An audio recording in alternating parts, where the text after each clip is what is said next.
In this video, I will show you how to create a table in Canva. So let's jump straight into it. So here we are, as you can see on canva.com. Now what I've done, I've got a blank template here, and to go ahead and create a table, it's actually quite easy to do. Now to do this, what you're going to want to do is actually click onto your design. And once you've done that, if you press the / key on your keyboard, and what's going to happen, you're going to get a pop-up window like this. Now you can see there's a ton of different things on this window, but if you actually come to the search box at the top and go ahead and type table, you will see here there is a table that you can add. So what you want to do is go ahead and give this a click. Then what you can do is choose how big you want the table to be. So you can see here by just dragging my mouse, I can change the size of the table. So in this example, we're going to go for a 4x4 table. So just like this. And once you're happy, just go ahead and give that a click.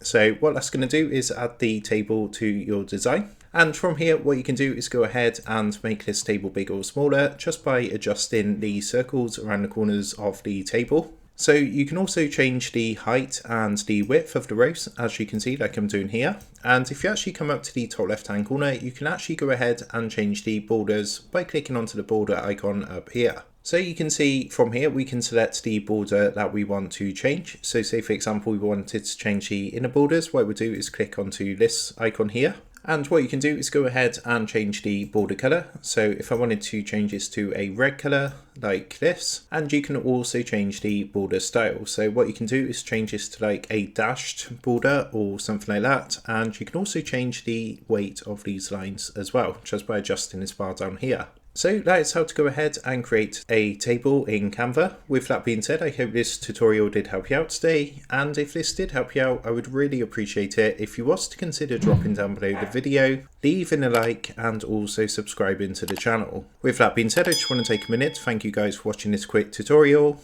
and I will see you in the next video.